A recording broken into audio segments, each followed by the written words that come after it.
Freakonomics Radio is sponsored by Hotels.com. Hotels.com gives you access to hundreds of thousands of hotels worldwide. And when you join for free, you can save up to 20% instantly with member prices. Plus, every stay earns rewards. So when you book one trip, you're already lowering the cost of the next one. Hotels.com is simple, rewarding, and designed to help you get more out of every stay. Sign up for free and book today. Hotels.com. It's all in the name. Freakonomics Radio is sponsored by Amica. You know what they say, if you want to go fast, go alone. If you want to go far, go together. So go with Amica and get coverage from a mutual insurer that's built for their customers, one that looks after what's important to you together. Auto, home, life, and more, coverage that fits your unique needs. Amica helps you protect what matters most. Visit amica.com and get a quote today.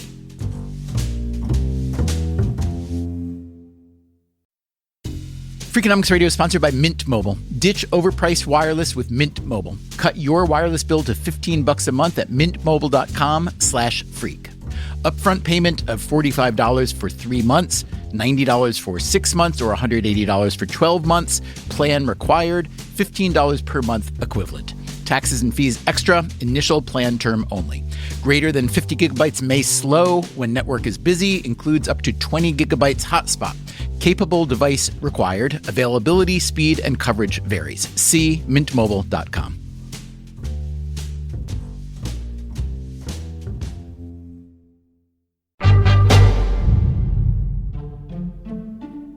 Hey there, it's Stephen Dubner.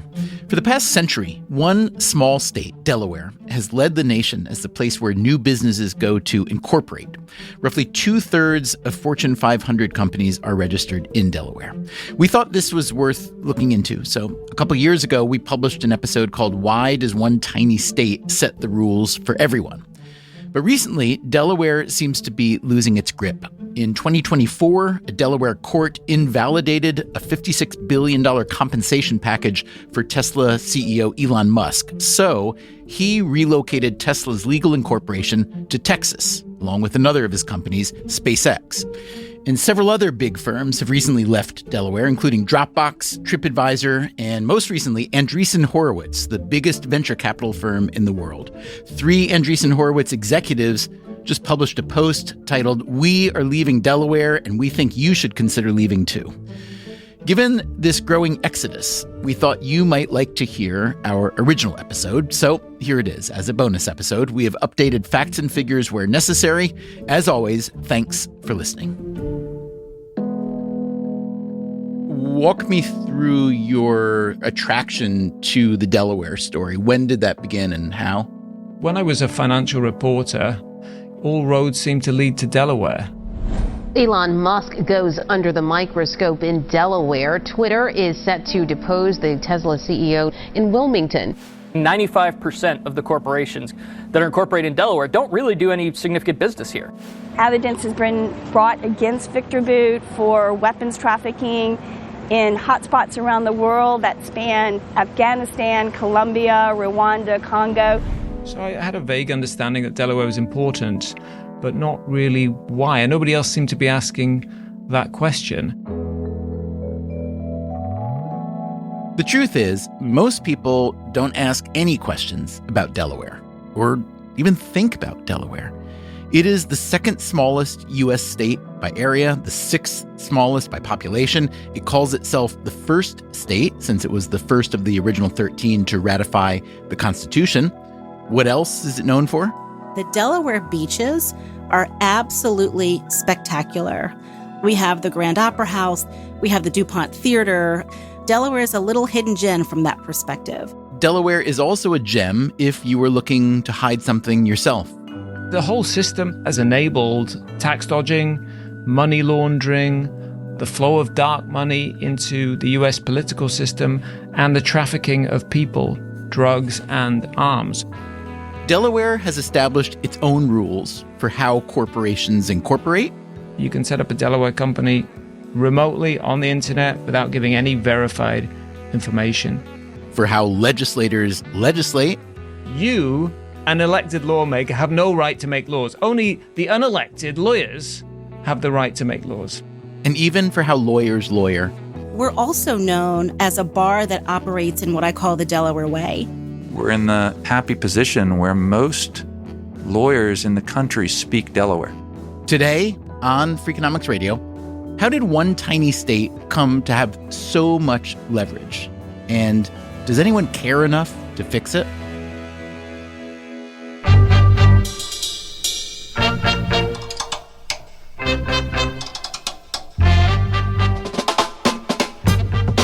This is Freakonomics Radio, the podcast that explores the hidden side of everything, with your host, Stephen Dubner.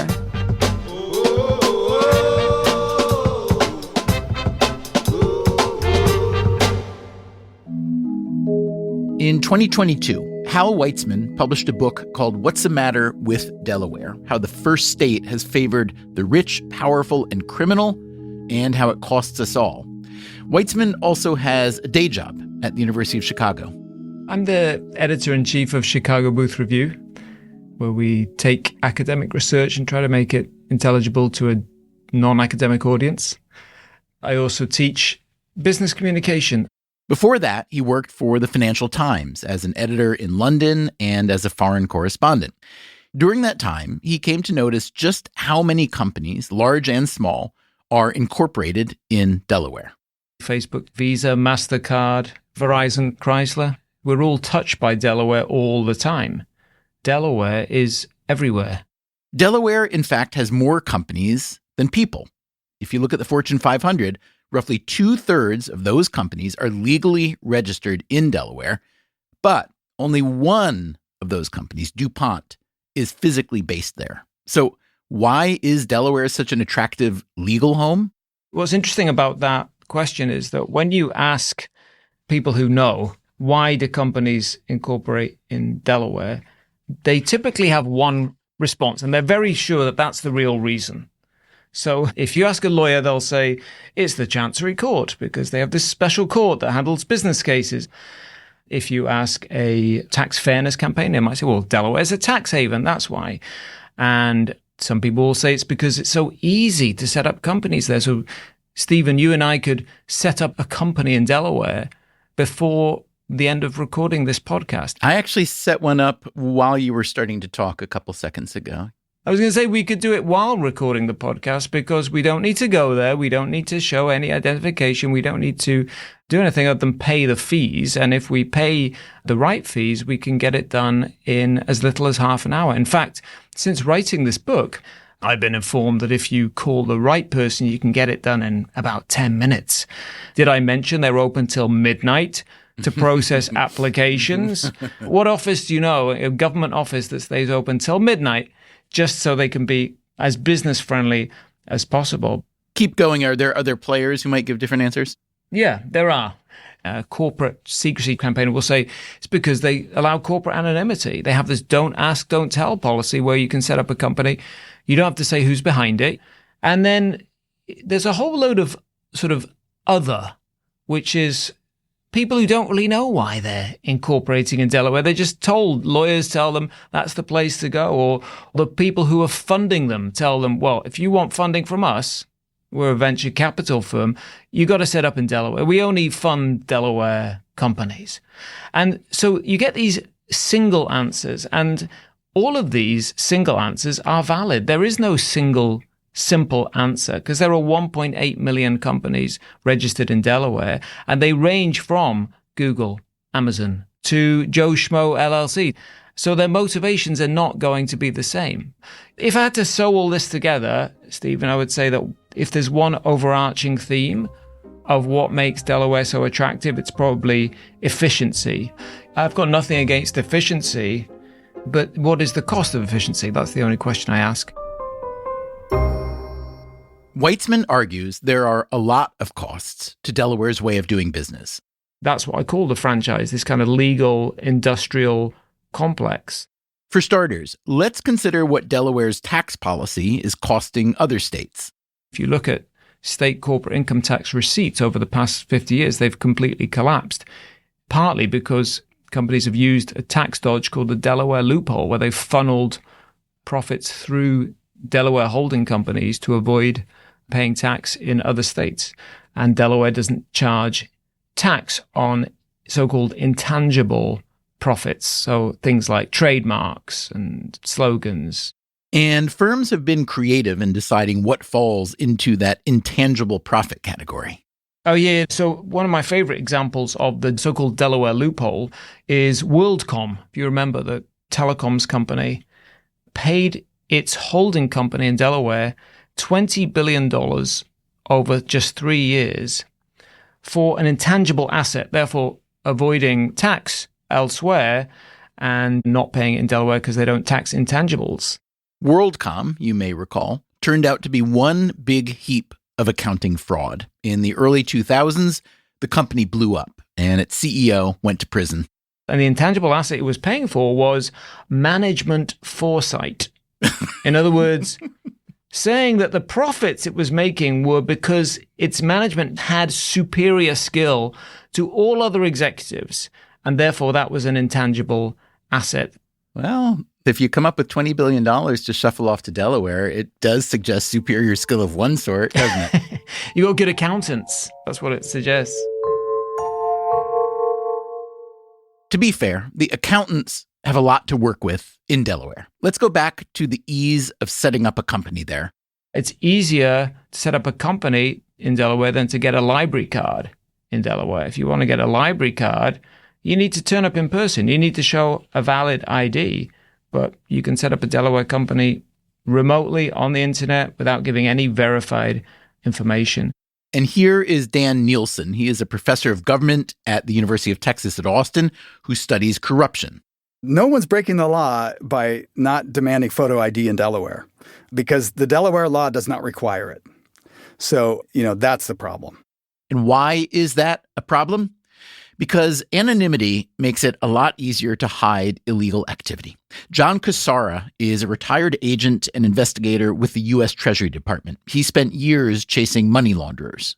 There's lots of different definitions of money laundering, but the one I use is very simple. It's really hiding or disguising the proceeds of any form of criminal activity. It's drug trafficking, but it's also human trafficking. It's also arms trafficking.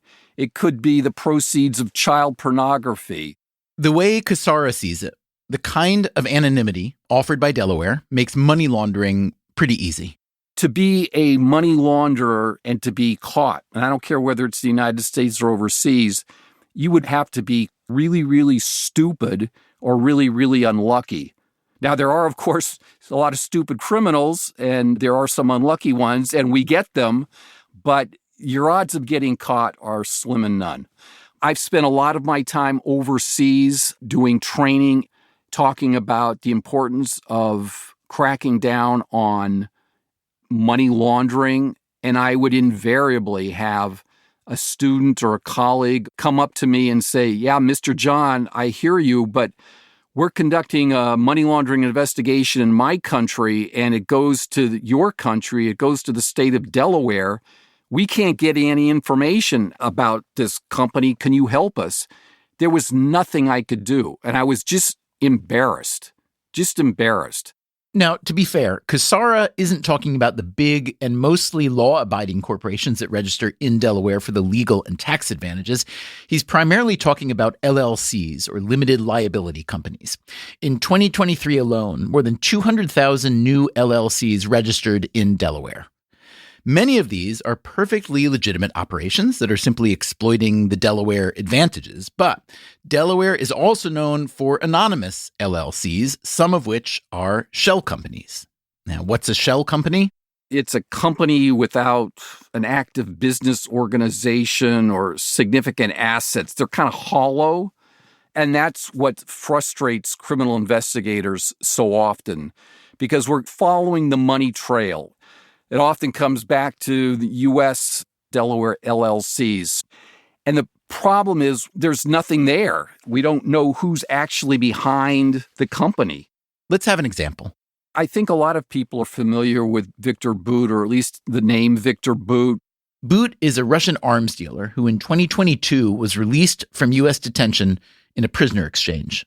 The Biden administration exchanged Victor Bout. They released him in exchange for U.S. basketball star Brittany Griner. Boot is known as the Merchant of Death. Basically supplied, long-running civil wars in places like Sierra Leone and Angola and the Central African Republic, and Sudan, Libya, and on and on and on and on. Now, to set up his network, Victor Boot and his organization needed to set up a number of shell companies to mask their work and to launder the money, to launder the proceeds of crime. So I've seen some reports that Boot and his organization established up to 10 shell companies in Delaware alone. Here's the thing. The U.S. prides itself on the legitimacy of its financial system. Legitimacy of this sort typically includes a high level of transparency. Yes, we do have financial frauds and opaque investments and bank failures, but we also have a ton of regulations, reporting and compliance and disclosure regulations designed to boost transparency. So, how does the U.S. compare to other countries when it comes to transparency?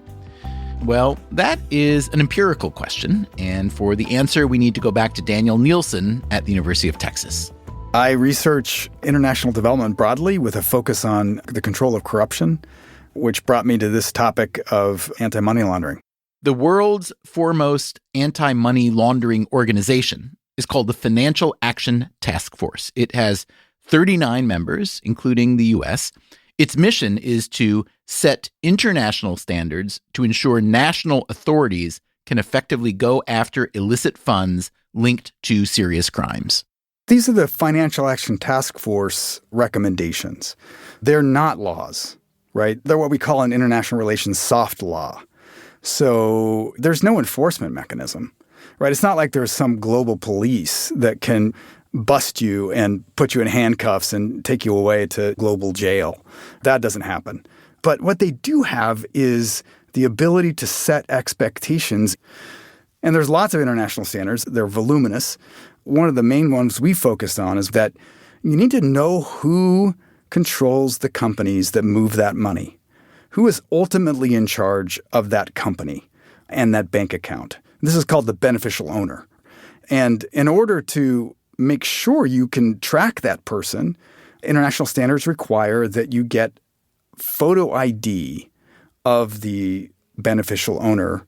And so we just started with that. Just like, to what degree is this practice being followed? Nielsen, along with fellow researchers Michael Findley and Jason Sharman, conducted a massive experiment to learn where this recommendation was and was not being followed. We thought the best way to learn is just to ask directly. We just created a bunch of false names from all around the world asking for shell companies, saying that confidentiality is important. I think it was like 7,500 emails that we sent. We kind of gave them a hint. If we can get away with something here, we want to. We said, what's required? What documents do you need from us? And then they told us, whether or not they required photo ID. Nielsen and his co-authors compiled their findings in a 2014 book called Global Shell Games. We reported that the United States was the easiest place in the world to get an anonymous shell company. And the easiest place in the United States was Delaware. They replicated the experiment in 2019, and the results suggest it's still pretty easy to get a shell company in the U.S. Nielsen is not the only researcher to find a result like this. In 2025, the UK-based Tax Justice Network released a financial secrecy index, which ranked the U.S. #1 in the world as, quote, the most complicit in helping individuals to hide their finances from the rule of law. This is not a good look for any country. And over the years, some members of Congress have tried to address the problem. The United States passed, I think, a landmark law, the Corporate Transparency Act, in 2020. So that's pretty important legislation that requires that company owners, that we get photo ID for them. This law went into effect at the start of 2024, but in March of this year, the Trump administration announced that the law would not be enforced against U.S. citizens and companies. According to Hal Weitzman, Delaware was heavily involved in lobbying for this new law. Yeah. So the solution that we've come up with is rather than asking people at the point that they register the company, who's behind this company? We're going to let them register a company anonymously. And then a month later, they have to file another form with the federal government saying who's behind the company. It's a bit like, imagine, Stephen, you got on a flight and you flew somewhere internationally, and then a month later, you had to send in a photocopy of your passport. It's a bit like that. And so when you ask transparency campaigners, what do you think we should do? They say, just ask people at the moment that they incorporate who they are. You're going to register at the state level, but then you're going to identify yourself at the federal level a month later. Why would we set up a bifurcated system like that? Only because Delaware doesn't want to add another question to its form, who are you? And then ask its registering agents to verify that you are who you say you are. Coming up after the break, how did Delaware get this kind of leverage? And how do they keep it? The bottom line is it comes down to money, okay? I'm Stephen Dubner. This is Freakonomics Radio. We will be right back.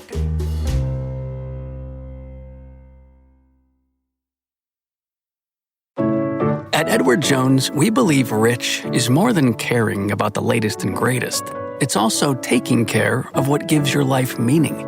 That's why your dedicated financial advisor meets you where you are with personalized financial strategies that help protect what matters, so you can preserve your progress while creating a path forward. The key to being rich is knowing what counts. Let's find your rich together. Edward Jones, member SIPC. Freakonomics Radio is sponsored by LinkedIn ads. Ever invested in something that didn't live up to the hype? Marketers know that feeling. They optimize for the numbers that look great, like impressions, but then they don't see revenue. LinkedIn has a word for that: bull spend. Instead, you can get the highest ROAS of major ad networks with LinkedIn. Cut the bull spend, advertise on LinkedIn. Spend $250 and get a $250 credit. Go to linkedin.com/Freakonomics. Terms apply.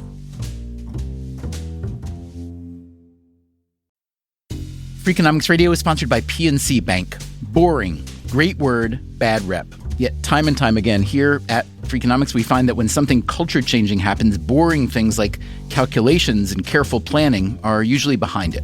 Which begs the question, why not apply it to other aspects of life, like banking, for example? Well, PNC Bank did since its inception, proving time and again that the best banking strategy isn't the exciting type, but the steady, reliable, definitely not YOLO type. PNC Bank, brilliantly boring since 1865. Brilliantly boring since 1865 is a registered mark of the PNC Financial Services Group, Inc. PNC Bank, National Association, member FDIC.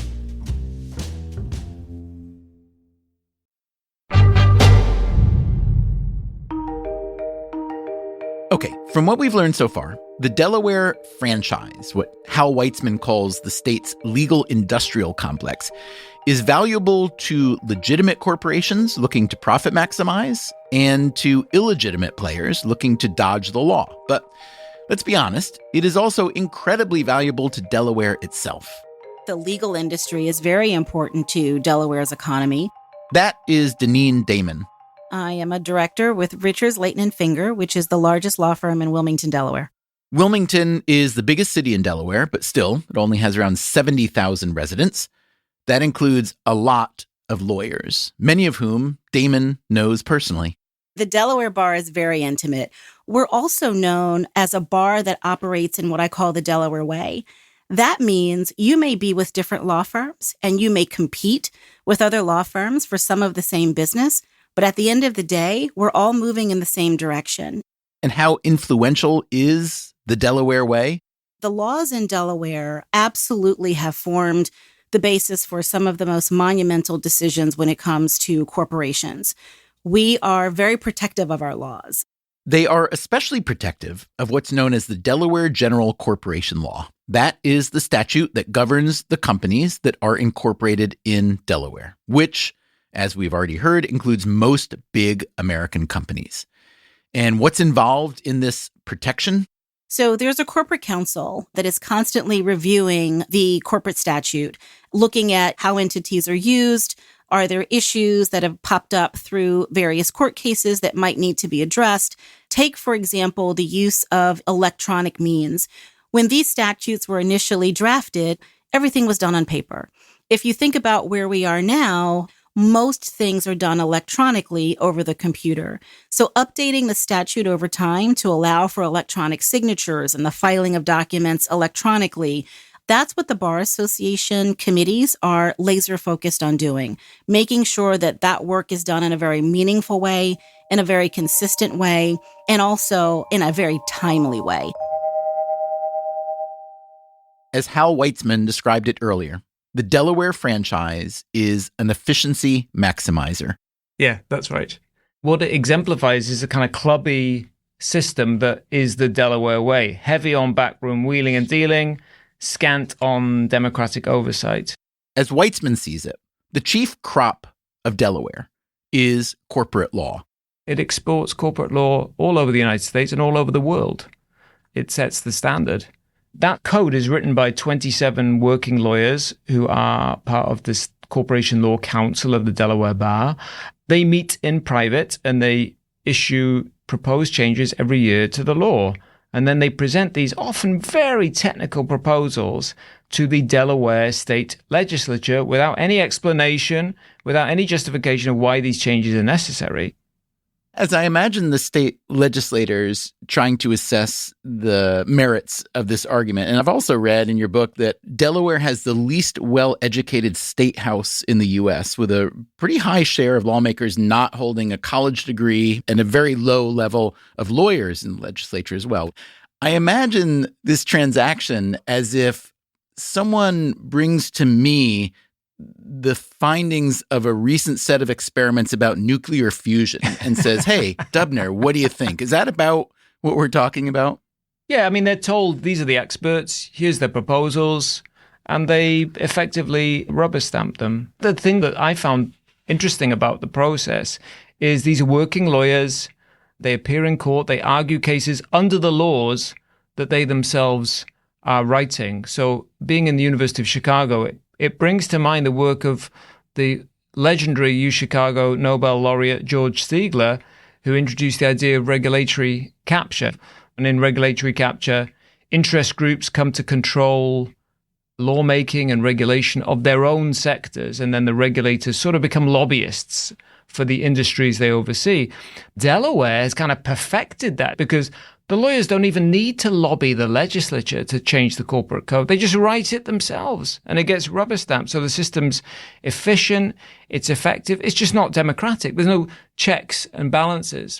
There's an interesting story that encapsulates this system. In 2017, there's a lawmaker in Delaware, now retired, a guy called John Kowalko, styled himself as the Bernie Sanders of Delaware. And John Kowalko proposed that Delaware should require agents who register companies to check the name of the companies against a list called the OFAC list, basically a list of organizations that the US has deemed to be terrorist organizations. This is a pretty non-controversial proposal. In fact, it actually was adopted later by Delaware as a law. But when John Kowalko tried to promote it, he was asked, has this gone through the process? Kowalko says, what do you mean? What process? In Delaware, changes to the corporate code have to come from the Corporation Law Council of the Delaware Bar. In other words, you, an elected lawmaker, have no right to make laws. Only the unelected lawyers have the right to make laws. And these lawyers, Weitzman argues, inevitably make laws that protect and promote the Delaware franchise. He points back to the Corporate Transparency Act, the federal legislation that Delaware pushed hard to shape, thereby preserving Delaware's right to allow companies to register anonymously. And why is it so resistant to knowing who's behind them? Because most companies would be perfectly happy to tell us who the owners are. So it's really just, well, who are we protecting? A tiny number of wrongdoers. I think it's definitely an unfair label for us to have. Deneen Damon again for the defense. The probability of bad actors using Delaware entities for nefarious purposes increases just by the sheer number of entities that are being formed on an annual basis. But I don't think that's a fair analysis. There is a rigorous process in place to form an entity in Delaware. You have counsel working with you to submit the proper documentation. It's not as easy, to simply draft up 3 paragraphs, submit something to the state, and you're done. I think oftentimes people assume that because it's a relatively quick process, that it's also a relatively easy process. And those two are not analogous. It's a quick process because we have a system in place. The law firms here and the lawyers here are well-versed in entity creation. So we know what advice to give our clients. We know how to lead them through the process. This is what we do every day. This is what we do for a living. The bottom line is it comes down to money, okay? That, again, is John Cassara, the former Treasury investigator. This is state government greed. That's the bottom line. They do it because it generates revenue. And to a lesser extent, it generates some job opportunities. Now, this is Delaware, but then you extrapolate that overseas and you've got all these little islands in the South Pacific or in the Caribbean or elsewhere. They don't really have much out there but, bat guano. And so what are you going to do? You got to get something to generate money. So they set up these financial havens, these tax havens, and it attracts money. It was Upton Sinclair who once said, "It is difficult to get a man to understand something when his salary depends upon his not understanding it."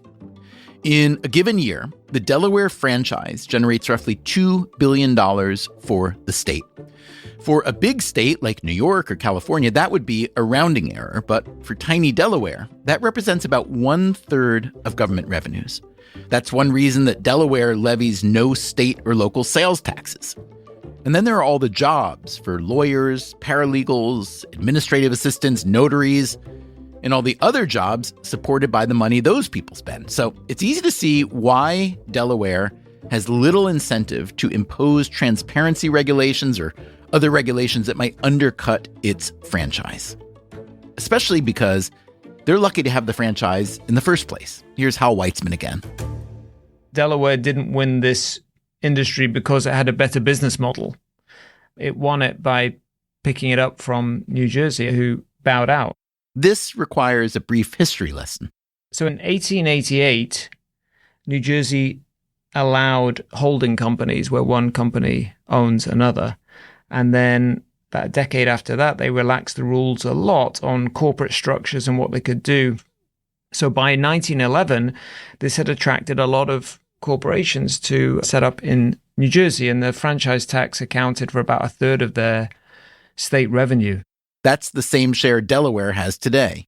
And other states, including Delaware, copied them, but they just couldn't get market share until the election of 1913, when there was this interesting 3-way contest for the presidency between Taft, who was the incumbent, Woodrow Wilson, who was the Democrat, and Teddy Roosevelt was the progressive candidate.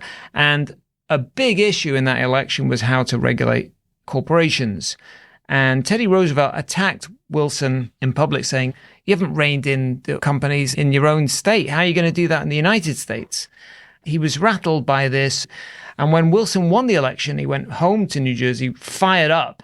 In his lame duck session, his allies in the state legislature introduced a bill to ban holding companies, plus a host of other measures. And the corporations fled New Jersey. And Delaware, which had copied their law, was there to welcome them with open arms. Delaware is very aware of this history, and it wants to make sure that it doesn't do anything to jeopardize this source of revenue as New Jersey did. And it's always aimed to stay ahead of any competitors by making itself as business-friendly as possible. Are there any campaigns, either overt or covert, to steal the franchise from Delaware? Perhaps you, Hal, in your book are part of some stealth campaign by some other state. I mean, your book is published by Princeton University Press, which is located in New Jersey. Well, I should say, first of all, I'm not paid by any state to provide any kind of services of that nature. There have been some attempts. Nevada is one state that has attempted to win this business, and Wyoming, another state that has attempted to win this business. How do they do it? By sort of being a cut price version of the real thing. They're kind of the private label cola, and like private label cola. Some people like it, but most people don't. What about South Dakota? They show up in this realm now and again, don't they? Yeah, in the 1980s, there was an interesting battle between South Dakota and Delaware to win the admiration of financial institutions. South Dakota was the first state, I believe, to say, we'll get rid of interest rate caps for credit card companies. And there was a great concern at the time in Delaware that the credit card companies would just go to South Dakota. And so they invited in two of the biggest Wall Street names to rewrite their financial rules. And they did it in private, of course, because it's Delaware. Nothing is public. It was all very secret. And then they introduced them to the legislature in the late afternoon and said, you got 3 hours to approve these. And nobody, of course, could understand what the hell they were reading. So it all got voted through. And that's how the credit card companies ended up in Delaware. But South Dakota was able to win the trust business. If you look at how much the trust business is worth to South Dakota, it's negligible. It's basically nothing because there aren't as many trusts, right? Whereas companies, there are 1.8 million of them. It's a volume business. It's kind of, stack them high and sell them cheap. But also, Weitzman admits, Delaware has become so good at being Delaware that the other places just can't compete. So most people go for the real thing. Being a Delaware company means something. It's hard to recreate the reputation. It's hard to recreate things like the Chancery Court. Coming up after the break, we will hear about the Chancery Court, perhaps the most special feature of the Delaware franchise. I do sit on a high bench with a robe on. Fortunately, we don't do wigs. I'm Stephen Dubner. This is Freakonomics Radio. We will be right back.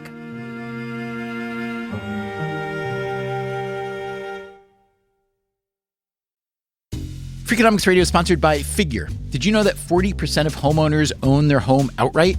If that's you, don't let your equity sit idle. Tap it with a home equity line of credit. Figure, the #1 non-bank HELOC lender in the U.S., helps tap equity you've built in your home so you can do things like tackle a renovation or pay down debt.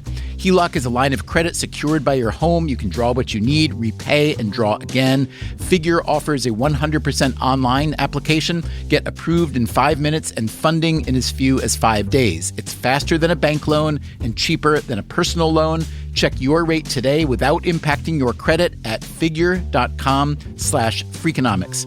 This post is sponsored by Figure, NMLS ID 1717824. Figure is an equal housing lender. For more information about their licensing, visit nmlsconsumeraccess.org. Figure's HELOC is subject to credit approval and terms apply. Freakonomics Radio is sponsored by Zip System. Zip System building enclosures are designed as one integrated roof and wall system that makes it faster and easier to create a tight, dry building enclosure. Instead of a mix and match approach, all components work together as one system, eliminating the need for house wrap and felt. Because they keep your build protected against weather starting from day one, that means fewer steps and less opportunities for delays. Explore their family of products and learn more at zipsystem.com. Freakonomics Radio is sponsored by Dell Technologies. When you're at work, you never know when you'll be interrupted. But with the Dell Pro powered by Intel Core Ultra with vPro, no matter what distracts you, your laptop won't. It's battery optimized for the way you work with built-in intelligence that quiets distractions when you need to focus. Your laptop will help keep you locked in even when it's bring your dog to work day.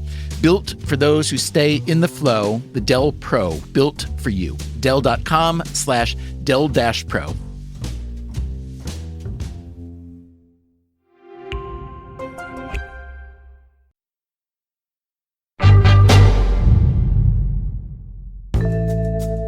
Okay, we promised we would tell you about one of the most special features of Delaware's massive legal industrial complex.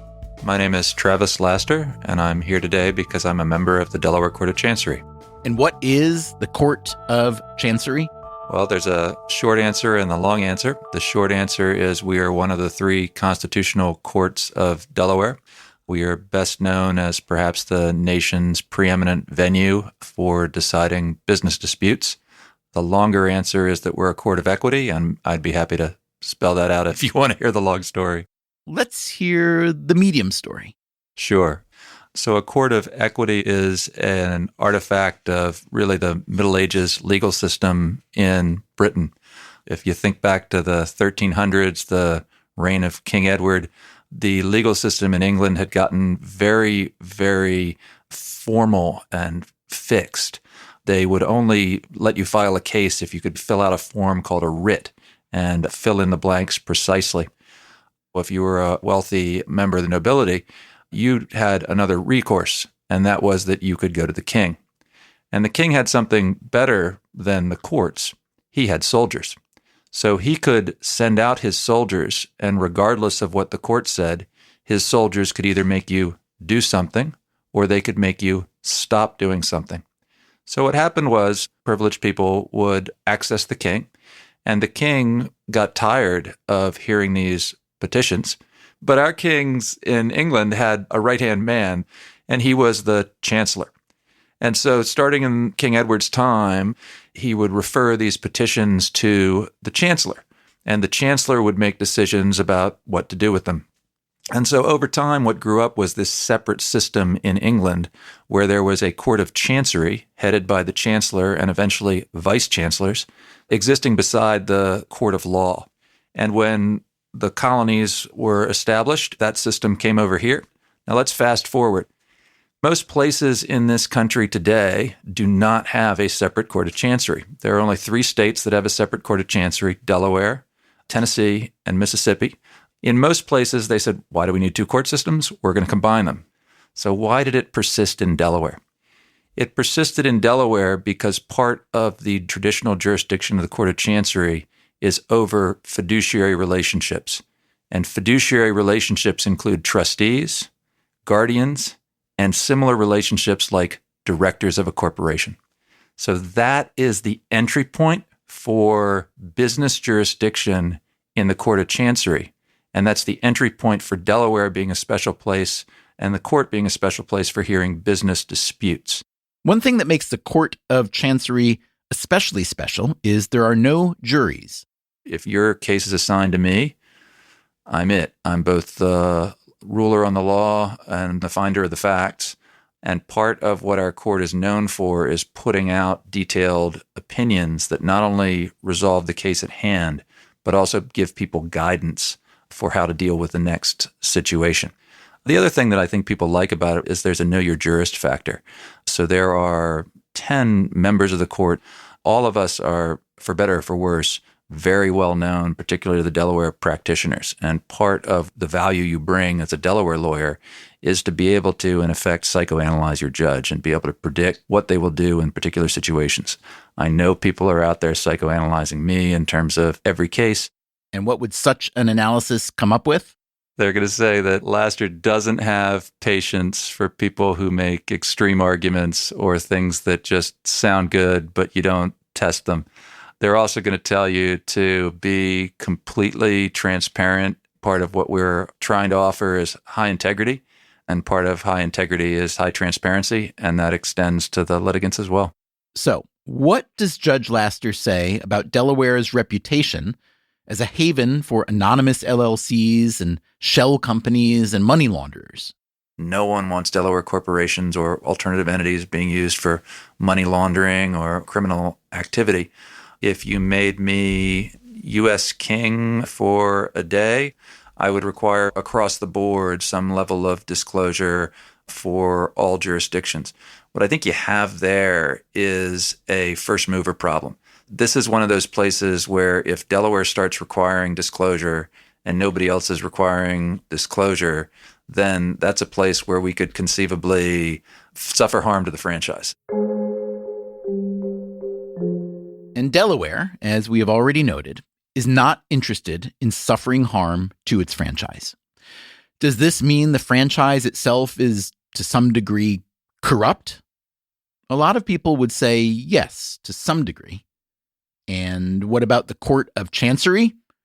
Here, even Hal Weitzman is a defender. It has some quirks. It definitely operates in the interests of Delaware, but I'm not sure that that necessarily means that the judgments that it issues are not fair and well thought out and technically excellent. So the Chancery Court is a great advantage of Delaware. And once again, if it's really about the Chancery Court, then why do we need anonymous corporations, which almost by definition cannot appear in Chancery Court? Now, Hal, let me ask you this. As I hear you talk about the book, I see why this topic was so attractive. It's this bizarre den of anomalies that everyone kind of shrugs at in a way. I'm curious why you wrote the book, other than the fact that it's a good story and you're a writer, and that's what you do. Do you want this to serve as some kind of polemic or at least cautionary tale, or were you just telling the story? I think a bit of both. I am attracted to really interesting stories, particularly obscure stories. And this was one of those. When I was writing this book, do you ever get that moment when you're working on a story and you think, this can't be right? And I had a last minute panic because it's just so weird. So I called the Secretary of State's office in Delaware and said, just want to check how many companies, of all the 1.8 million companies registered in Delaware, how many are owned by people resident outside the US and how many are owned by US resident? They said, we don't know. And there is no way of knowing. If you don't collect the information, then there's nothing to dig into. And that's sort of the dead end that investigators have always come up with when they're trying to pursue cases that lead to Delaware. Let's imagine for a moment that the franchise in Delaware were shut down, which is hard to imagine. It's so entrenched and it seems like it's got a lot of friends in high places and very few enemies, really, with any sort of leverage. But let's pretend just for a moment that it did happen. I am assuming that none of the activity that's facilitated there would stop. It would just find other willing hosts. You agree? Yes. And what that tells us is this is an American problem. It's not just a Delaware problem. But Delaware has set the rules. It's set the rules that the world has to follow. It's set the rules that enable corporate anonymity, unlimited interest rates on credit cards, other elements of the corporate code. And it's done so in a way that has effectively bypassed democratic oversight.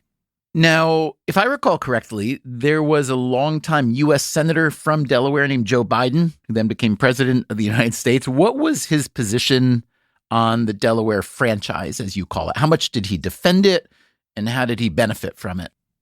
Joe Biden did not create the franchise or the Delaware way, but he's very much a creature of that system.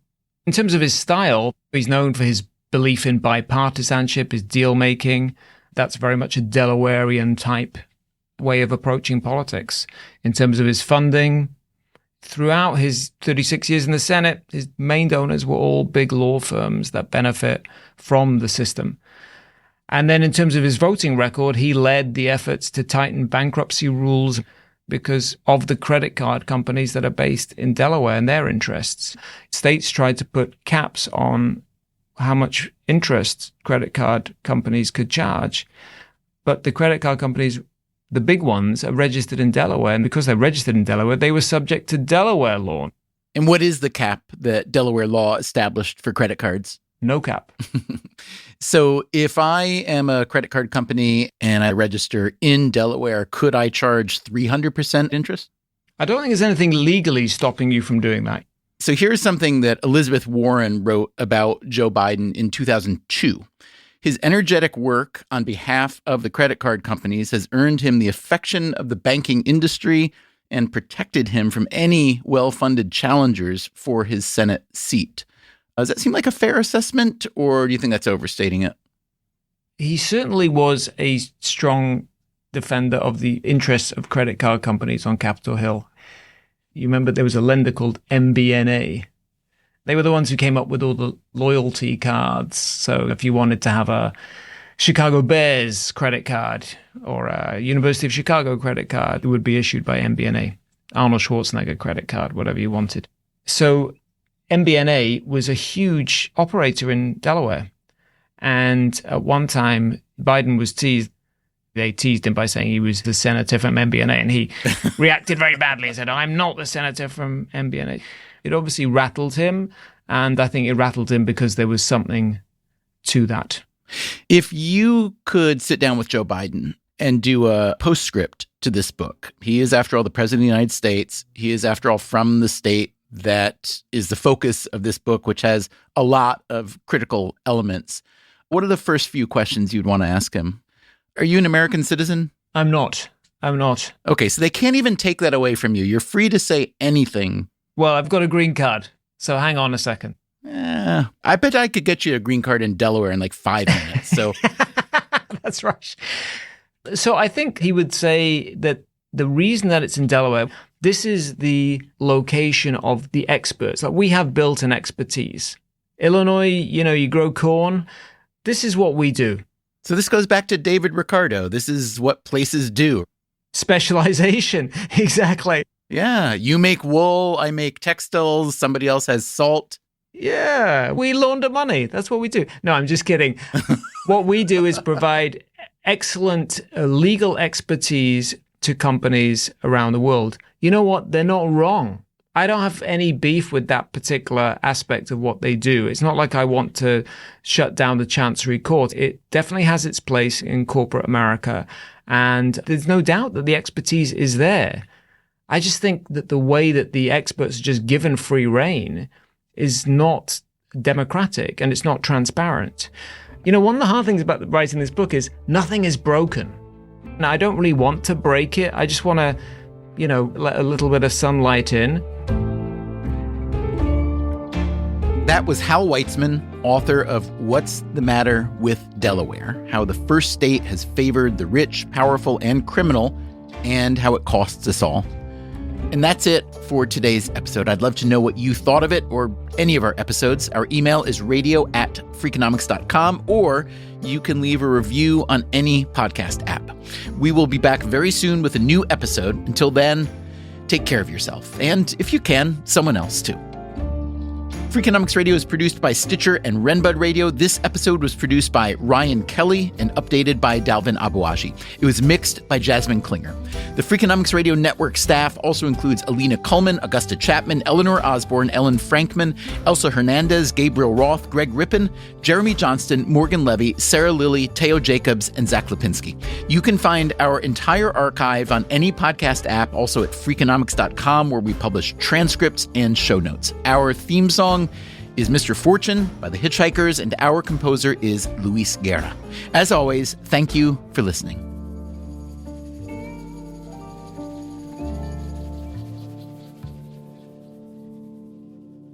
Are you asking me to give you advice on how to launder money? Sure. The Freakonomics Radio Network, the hidden side of everything. Stitcher.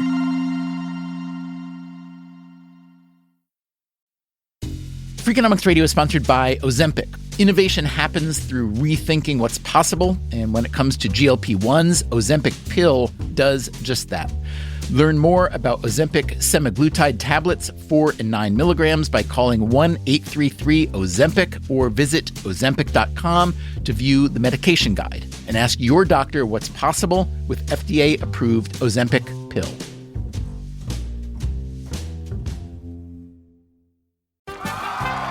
Welcome back to Should I See a Doctor? Contestant, you're camping when a rash appears on your leg. Do you A, ignore it, B, frantically search the internet, or C, use telehealth through Walmart? Telehealth through Walmart? Who knew? Oh, I'm going to say C, Walmart. Correct. Walmart can connect you with 24/7 virtual medical care. You genius, you. Well, I can fold a fitted sheet. Walmart. Who knew? Telehealth services offered by third-party providers. Restrictions and fees may apply. Hey there, I'm Stephen Dubner, host of Freakonomics Radio. If you love the podcasts in the Freakonomics Radio Network, I want to tell you about a way you can get even more from us. To hear our shows without ads and get exclusive access to Freakonomics Radio bonus episodes, please subscribe to SiriusXM Podcasts Plus on Apple Podcasts or sign up at SiriusXM.com/podcasts plus. Start a free trial today.